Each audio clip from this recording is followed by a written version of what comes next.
Kwa chama, kama kuna chama cha siasa ambacho hakijasaini, maana yake hakitashughulika na shughuli zozote zinazohusu masuala ya uchaguzi.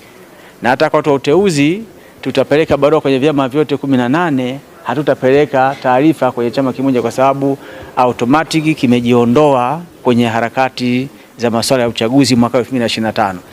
Sasa mtu anaweza kadhania kwamba anaweza akasaini kesho. Hapana, signing ilikuwa ni leo.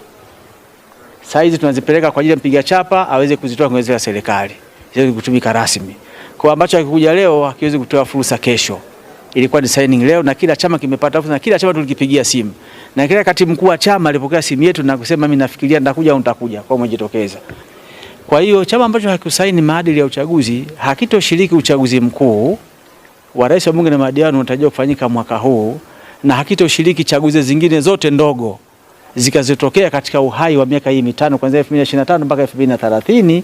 Hapo kanuni za kutunga wengine, kwa sababu kinachoishi baada hapo ni sheria.